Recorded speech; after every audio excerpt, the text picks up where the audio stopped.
Pada video ini, saya akan membahas materi tentang distribusi binomial Matematika Peminatan kelas 12. Peta konsep yang akan kita pelajari statistik inferensial dengan materi prasyaratnya statistik dan peluang ya, materi prasyaratnya. Nah, di sini ada 3 yaitu konsep variabel acak, fungsi probabilitas dan fungsi distribusi binomial. Dalam konsep variabel acak kita mempelajari tentang distribusi peluang diskrit,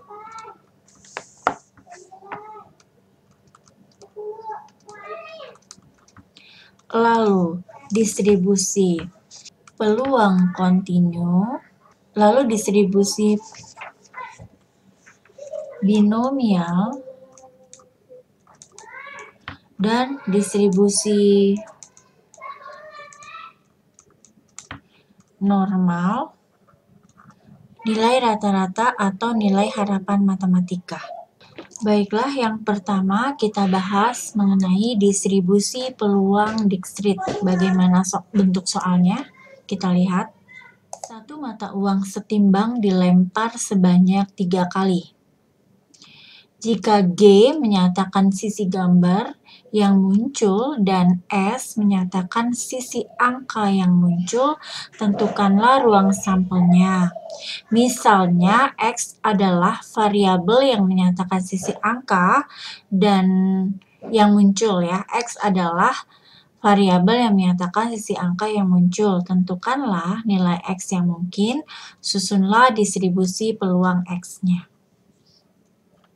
Kita coba menjawab soal ini. Sebelumnya, kita harus tahu dulu ruang sampel dari satu mata uang yang dilempar sebanyak 3 kali. Berarti kita tentukan dahulu ruang sampelnya. Ruang sampelnya yaitu boleh kita membuat diagram pohon atau boleh juga membuat dalam bentuk tabel. Di sini kalau seandainya kita mau membuat ruang sampelnya, berarti di sini yang pertama adalah angka dan gambar. Ya. Lalu angka, gambar. Di sini angka, gambar,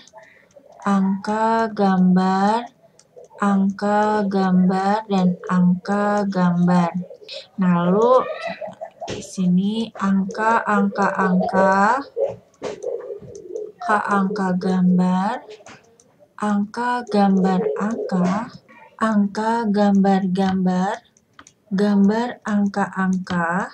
gambar, angka, gambar, sini gambar, angka, lalu di yang terakhir gambar. Berarti jumlahnya semua ada 8. Berarti nanti ruang sampelnya itu ada 8. Jadi banyak ruang sampelnya itu ada 8 jumlahnya. Ya, yang diketahui di sini adalah X adalah merupakan variabel yang menyatakan sisi angka yang muncul. Nah, sisi angka yang muncul untuk X-nya ya. Berarti nilai X yang mungkin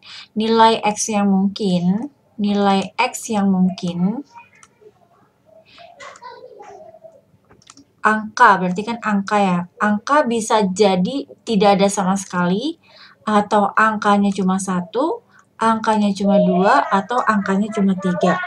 Maka bisa dituliskan misalnya kejadian X sama dengan 0, di sini X sama dengan 1, X sama dengan 2, dan X sama dengan 3 ya. Jadi itu banyak kejadian maksudnya ini. Ya, berarti kita bisa menuliskan seperti ini. X sama dengan 0. Nah, apabila tidak ada angka sama sekali, ada berapa di sini? Berarti ada 1. 1 per 8. Jumlahnya 8 ya. Apabila angka yang munculnya 1, berarti angka yang muncul 1 kita cari di sini angka yang muncul 1, yaitu berarti ini 1, terus 2, dan 3 ini. Berarti 1, 2, 3. Berarti ada 3 angka yang muncul. 3/8. Yang muncul sekali maksudnya. Terus di sini angka yang muncul 2 kali. Jadi A-nya ada 2. Kita lihat di sini A-nya 2 mana? 1, 2, 3. 3 juga ya. Berarti di sini 3/8. Nah, lalu angka yang muncul 3 kali. Berarti angka yang muncul 3 kali ini hanya 1 ya, sekali aja. Yaitu berarti di sini adalah 1/8. Seperti ini ya. Nilai-nilai peluang ini bisa kita susun dalam suatu tabel. Misalnya, saya hapus dahulu ininya.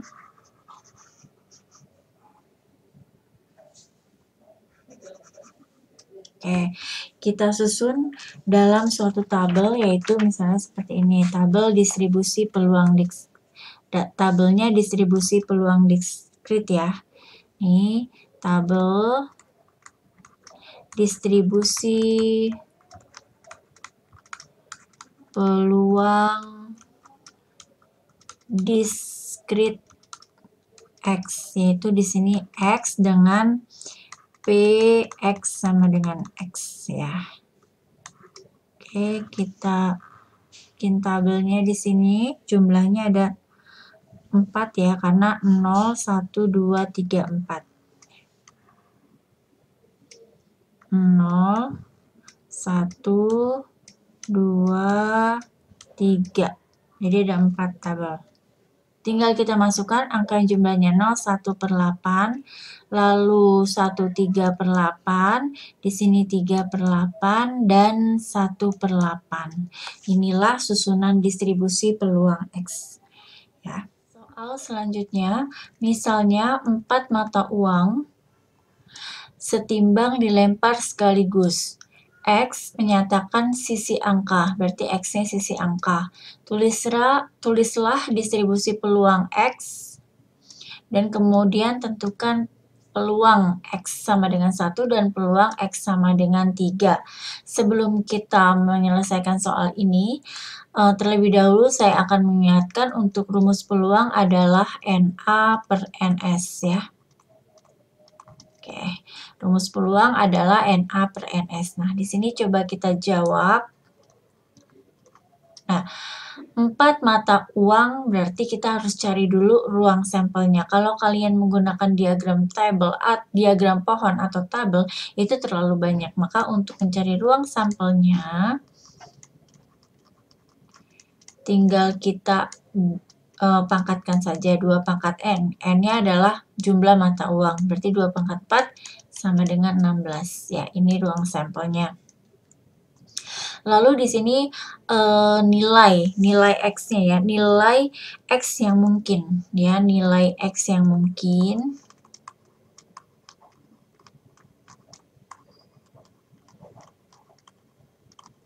yaitu tidak ada angka sama sekali, angka muncul sekali, angka muncul 2 kali, angka muncul 3 kali, dan semua angka yang muncul nih.